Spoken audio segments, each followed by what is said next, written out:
Alles daar ook 'n kruis nodig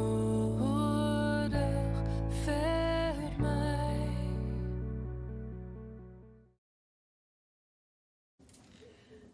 Goeiedag gemeente.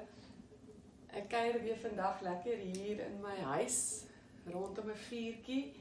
Ons het omtrent hierdie week koue te gehad en lekker reëns en ons is ongelooflik dankbaar vir die Here wat vir ons seën met reën vir die lande wat so mooi lyk daar buite.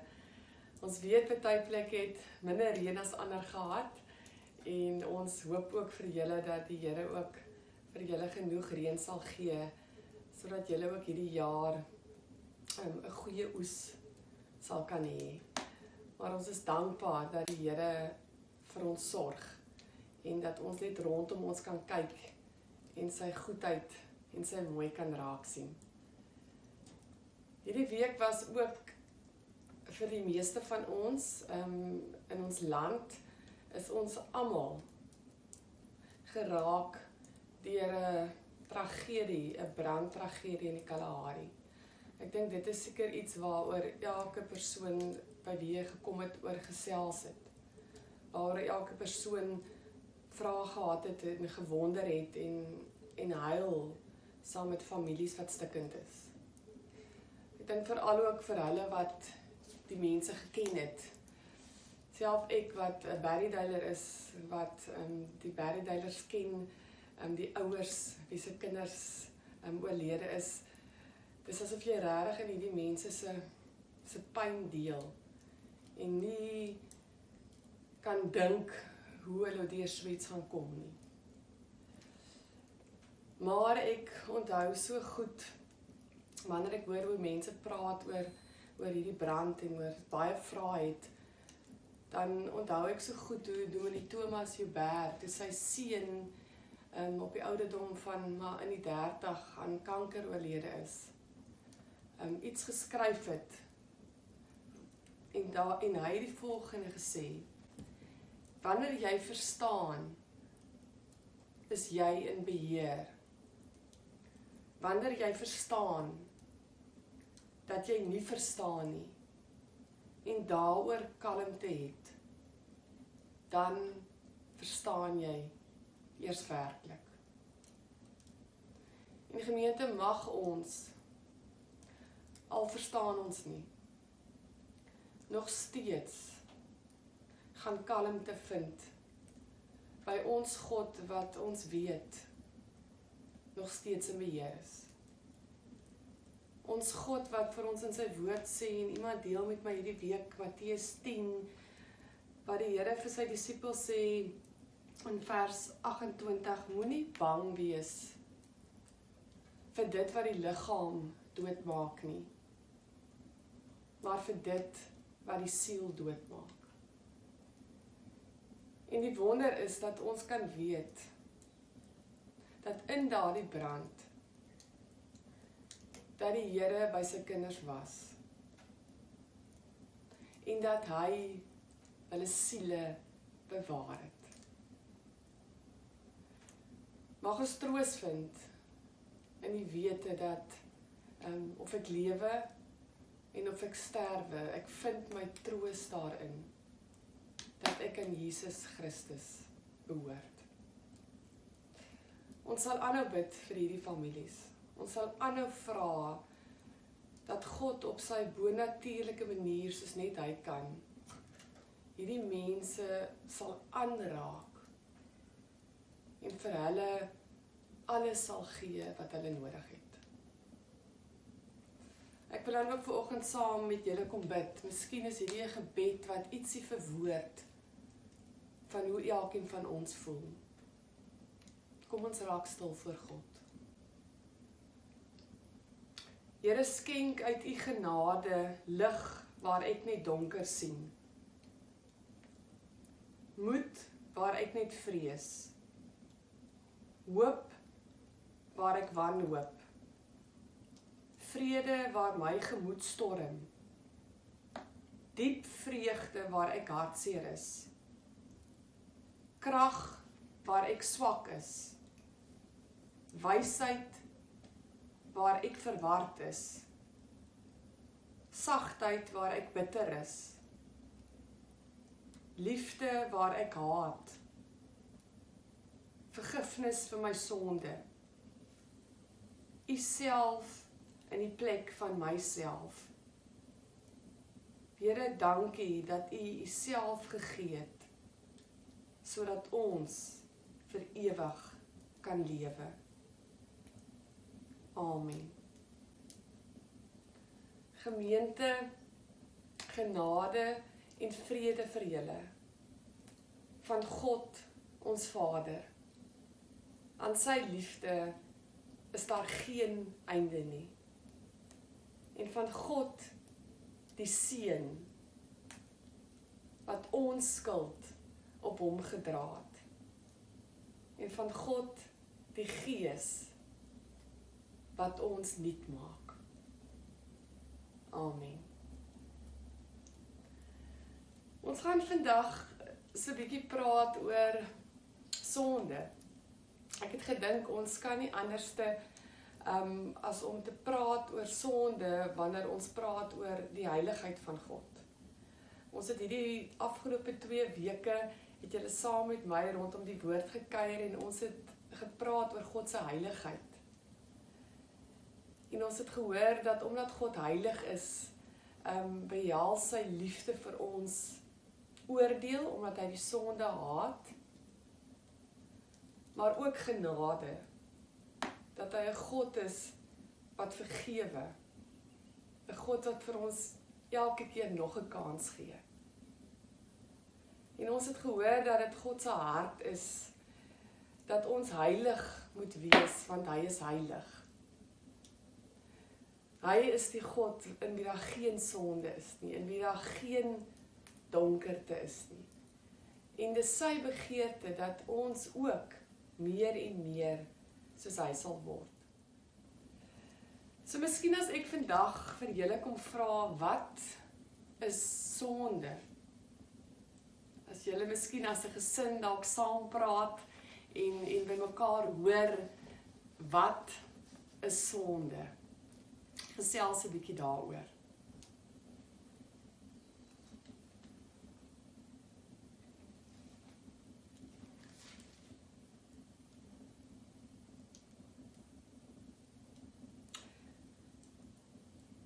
Ek gaan vandag 'n bietjie saam met julle in die woord kyk by 2 Samuel 11 en 12.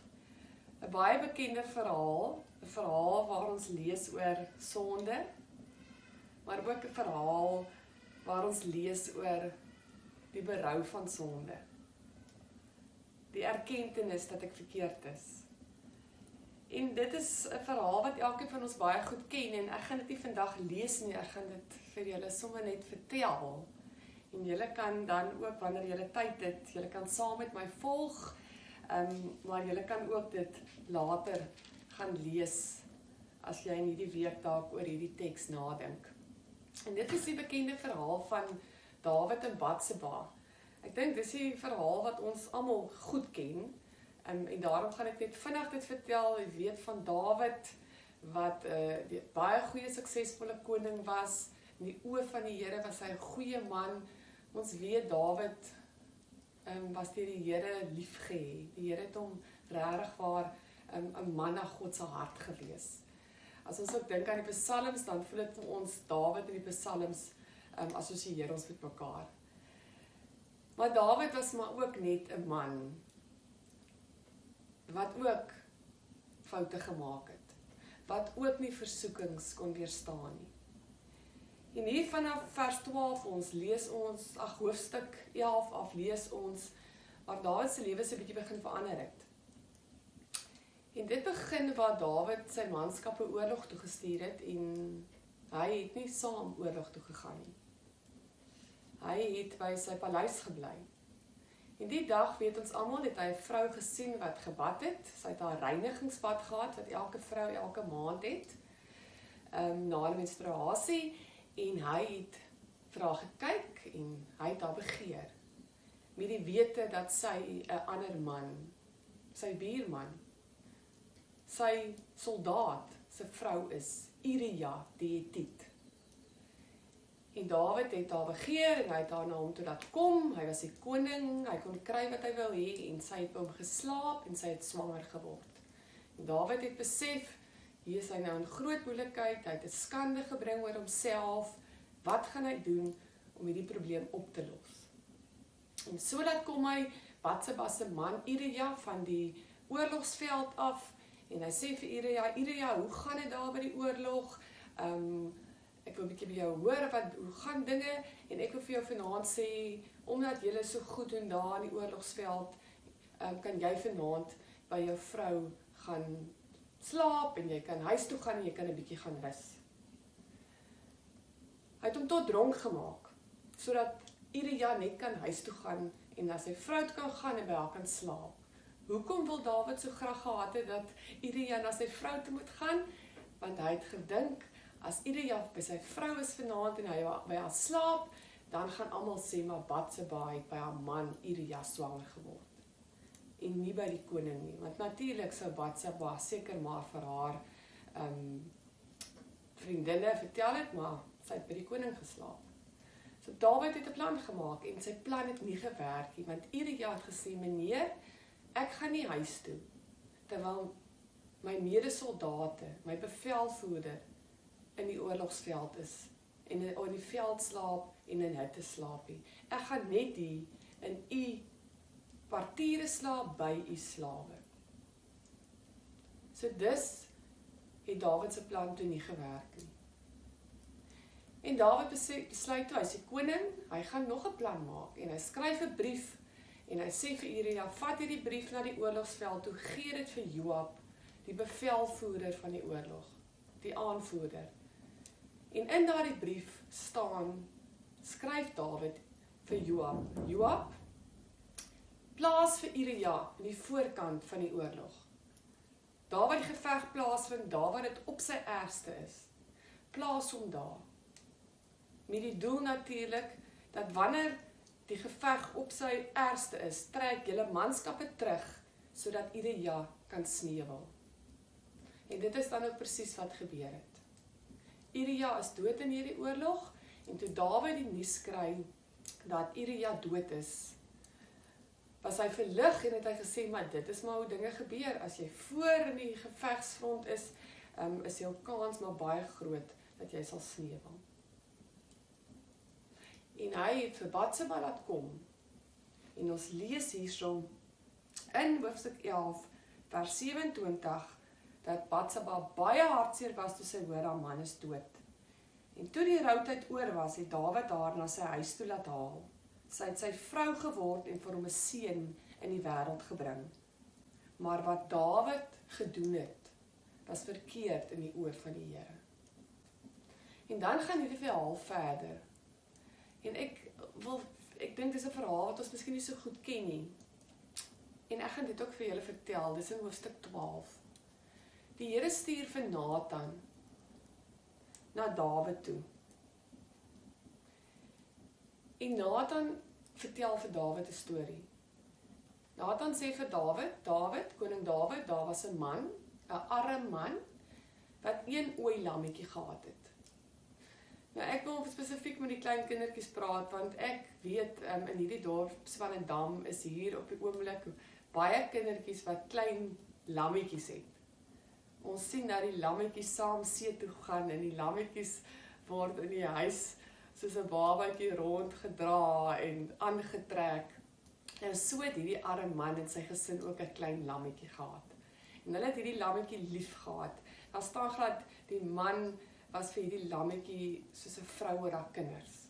En hulle het vir hom kossies gegee en hulle het hom mooi versorg. Hy was soos 'n kind in hulle huis. En dan was daar 'n ryk man wat 'n klomp lammers gehad het en 'n klomp beeste. En op 'n dag het hierdie ryk man mense gekry wat by hom kom kuier. En hy wil vir hulle kos maak, hy wil vir hulle kos bedien. Hulle wou 'n braai gehou het. En hy besluit toe hy gaan nie een van sy lammers vat nie, hy gaan nie een van sy beeste slag nie. Hy gaan hierdie arme man, wat net een klein ooilammetjie het, hy gaan die arme man se lam vat, en hy gaan hom slag. en hy gaan hom braai en voorsit vir sy gaste. En toe koning Dawid hierdie storie hoor, hierdie verhaal, toe raak hy woedend kwaad. En hy sê vir Nathan, hy het hom so vererg, Dawid, en hy het vir Nathan gesê, so seker as die Here leef, 'n man wat dit oor sy hart kon kry, om so iets te doen, moet doodgemaak word, en hy moet 4voudig vir die ooilam vergoed. So hier sê koning Dawid vir Nathan, daai man, wat dit gedoen het, daai ryk man, moet doodgemaak word. En hy moet 4 lammers teruggee vir die arme man. En dan sê Nathan vir Dawid, koning Dawid, in vers 7, jy is die man, Dawid. En op daardie oomblik besef Dawid, dat Nathan was hier eintlik besig om sy storie te vertel. Hy wat die ryk koning is, wat baie vrouens het, hy kan kies en keer, maar hy gaan vat 'n arme man, 'n soldaat, Uria, se enigste vrou vir homself. In die gemeente Nathan kom te vertel dalk vandag vir my en vir jou hierdie storie. Hy kom vertel vir my en vir jou die storie van die arm en die ryk man. En jy dink by jouself, watter selfsugtige ryk man. Wat 'n onmenslike ryk man. Hoe onregverdig tree hierdie ryk man nie op nie. Maar Dawid se storie kan ook vandag my en jou storie wees. Soveel kere is ek en jy die man, die vrou. In die gemeente, ons lees dat Dawid het verkeerd gedoen in die oë van die Here. Hy het God se doel met sy lewe gemis. En dit is wat ons doen as ons sonde doen. Dit is wat sonde beteken. As ons gaan kyk in die Grieks, beteken dit harmatenoe, wat beteken om die merk te mis. Die doel. In Hebreëus is dit hata. Dis een van die Hebreëse woorde, hy word die meeste gebruik, en dit beteken om 'n verkeerde koers te gaan. Met ander woorde, om 'n verkeerde rigting te gaan. En as jy in 'n verkeerde rigting gaan, weet ons, kom jy nie by jou bestemming uit nie. En ek wil gou miskien hier vir die kinders dit makliker verduidelik. As jy nou darts gooi, of jy skiet pyl en boog, dan is jou doel mos om daai bullseye raak te skiet. Jy wil dit in die middel in daai kolletjie gooi. Jy wil nie daai merk mis nie. En sonde sê hulle eintlik is jy skiet en jy skiet mis. Jy mis die merk. Die pyle gaan in verskillende rigtings. So sonde is om die doel te mis, die merk te mis. Nou vra ons mekaar, maar wat is die doel? Ek dink as ons gaan kyk na die 10 gebooie, en daar man vir die Here gevra, Here, al hierdie gebooie, al hierdie wette wat ons moet nakom, wat is die belangrikste gebed? En dan het die Here vir hom gesê, jy moet die Here jou God lief hê met jou hele hart, en met jou hele siel, en met jou hele verstand, en jou naaste soos jouself. Dit is die doel, om lief te hê, vir God en vir jou naaste. So ons kan vir mekaar vandag sê, sonde is om dinge te doen, wat verhoed, dat jy die doel, om lief te hê, God en jou naaste, te mis. En daarom glo ek dat ook vandag praat Nathan uit God se woord met my en jou. Ek en jy mis so baie keer God se bedoeling vir ons lewe. En miskien toe julle gepraat het oor wat is sonde, ek sou graag almal se antwoorde wil hoor. Maar ek dink die meeste kere as ons oor sonde dink, dan dink ons dit is iets wat wanneer jy ongehoorsaam is aan God.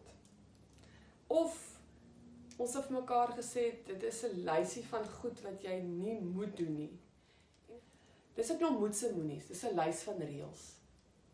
Dit is wat moralisme is. En interessant, 'n baie bekende teoloog, Eugene Peterson, het 'n baie waghalsige uitspraak gemaak. Ek wil amper dit waghalsig noem. Of miskien meer iets wat nie vir ons lekker sal klink nie. En hy het die volgende geskryf: Moralism is the ultimate betrayal of Jesus. Wat bedoel hy hiermee?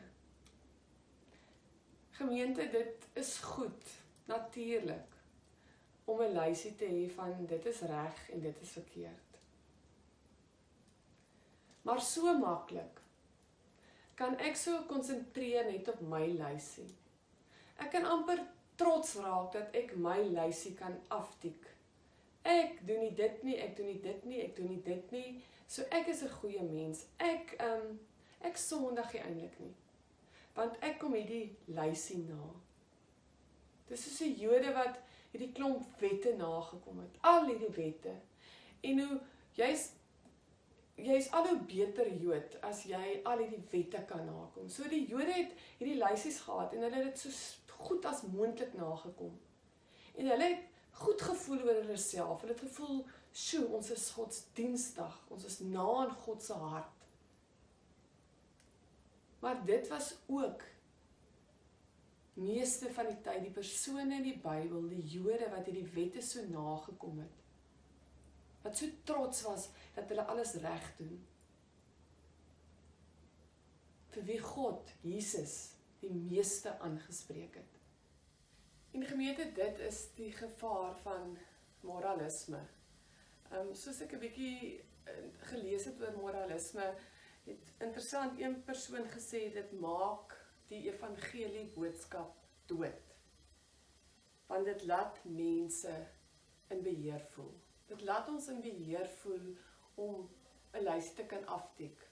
So amper asof ek dit uit my eie uit kan regkry. En dit laat ons oor ander oordeel.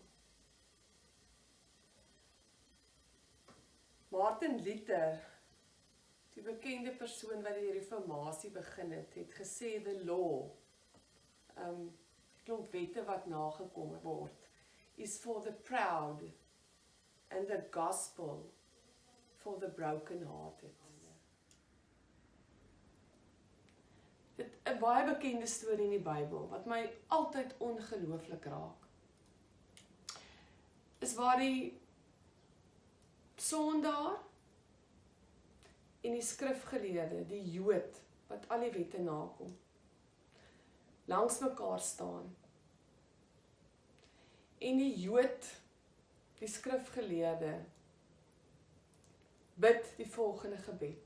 En hy sê in Lukas 18, O God, ek dank U dat ek nie soos ander mense is nie. Diewe, bedrieërs, egbreekers. En dankie tog dat ek ook nie soos hierdie tollenaar is nie.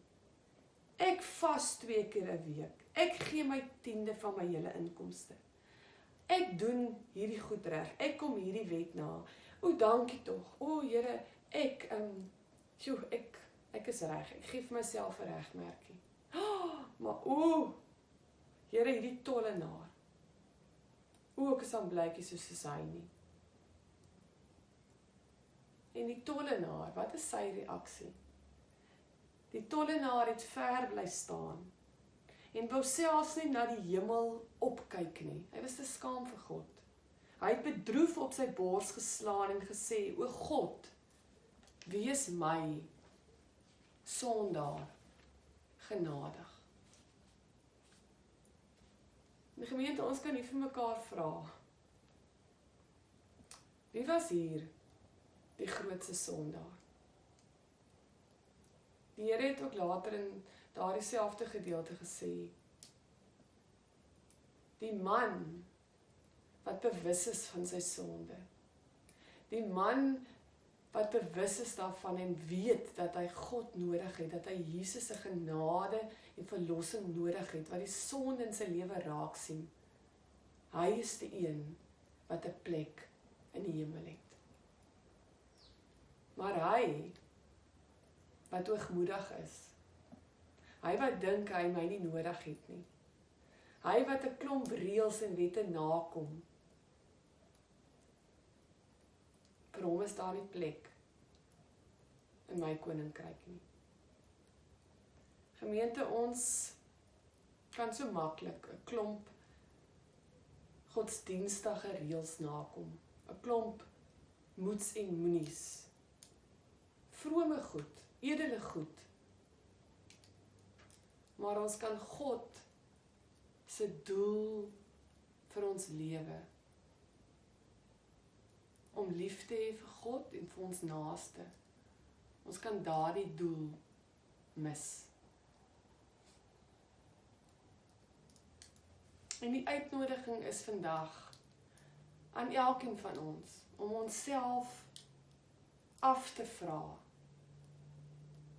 wat is daar in my lewe wat my van koers afgooi, wat my verkeerd laat mik en vir my nie my lewensdoel laat bereik nie. Watter dinge in my lewe versteur my verhouding met God en my naaste? 'n Interessante iets van Dawid en wat ons raak lees is dat toe Dawid besef het, ek is die man, het hy diepe berou getoon. Gemeente, God se hart is om ons te vergewe. En ek het hier geskryf, die probleem is nie of God sal moeg raak om ons te vergewe nie. Die gevaar is, as ons nie meer berou kan ervaar nie. As ons nie meer kan besef, ek is die man, ek is die vrou, Here, ek is jammer, Here, gee my nog 'n kans. En die Here gee ons altyd weer nog 'n kans. Ek wil dan afsluit om te vra, hoe verander ek my rigting, my lewe, om die merk te tref en dit nie te mis nie. En daarop wil ek sê, daagliks. Dis nie maklik nie, dis 'n elke dag se opstaan, 'n elke dag van vooraf mik, nederig wees en besef dat Here, ek het U nodig om vandag opnuut die regte koers in te slaan. Here, ek het U Gees nodig om my te help, om in die regte rigting te mik, sodat ek die merk sal tref. En ook, dat ek sal besef, dat elke persoon rondom my op hierdie reis is. En dat ons genadig met mekaar sal wees, en mekaar nie sal veroordeel nie. Amen. Liewe Here Jesus, vandag in hierdie storie wat ons gelees het, moet ons ook vanoggend kom bely, dat ons so baie keer nie ons eie sonde raak sien nie, ons eie liefdeloosheid, dat ons die doel, die merk mis, En dat ons vandag saam met Dawid met haar erken, Here, ek is die man. Ek is die vrou. Here, ek het U vergifnis en genade so nodig. Here, ek is so baie kere besig om te dink dat ek dalk 'n baie goeie lewe lei. Ek doen al die regte goed. Maar so baie kere is dit die gevaar, Here, dat daar nie plek is vir U genade nie. En dat ek so maklik dan ander oordeel. En vandag wil ek kom vra, Here, dat ek vanuit U genade sal leef. Here, dankie dat U elke dag vir ons tweede kanse gee. Here, ons weet dat sonde is nie iets wat Here, dat U nie wil hê ons moet dit doen, omdat U ons pret wil bederf nie. Maar Here, omdat U ons wil beskerm. Omdat U vir ons die beste in gedagte het. Omdat U besorg is oor ons verhouding met U en met ander. En daarom wil ons opnuut vandag kom sê, Here, vergewe ons sondes. Maak ons nuwe mense. Mag ons heilig wees. Amen. Gemeente, ontvang die seën van die Here. Die genade van ons Here Jesus Christus, wat elke môre nuut is, en wat ons elke keer 'n tweede kans gee. En die liefde van God ons Vader, wat sy seun vir ons gegee het om aan 'n kruis te sterf, sodat ons vir ewig kan lewe. En die krag van die Heilige Gees, wat ons nuut maak en in ons werk, sodat ons heilig kan wees, bly met elkeen van julle. Amen.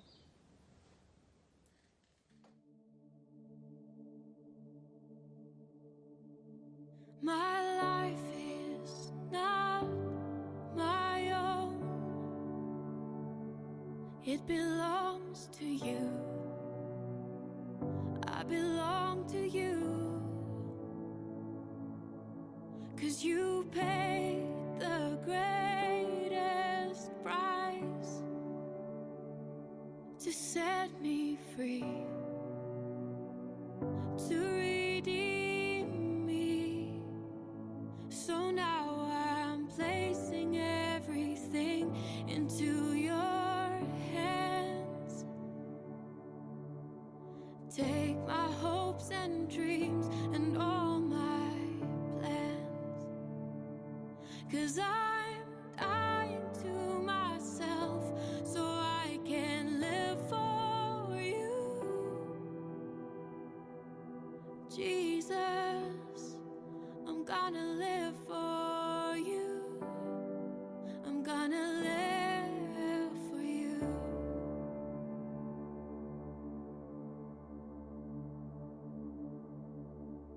For my life is not my own.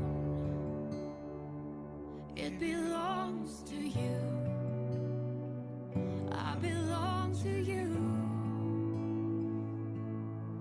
'Cause you paid the greatest price to set me free, to redeem me. So now I'm placing everything into your hands. Take my hopes and dreams and all my plans. 'Cause I'm dying to myself so I can live for you. Jesus, I'm gonna live for you. I'm gonna live for you.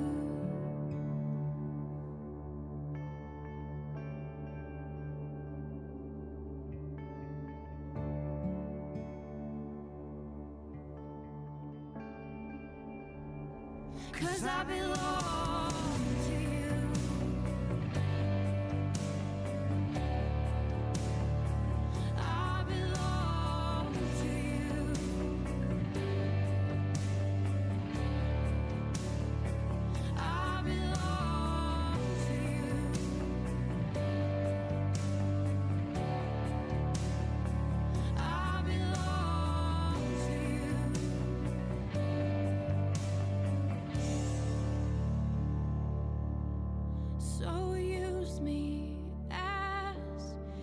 you, please?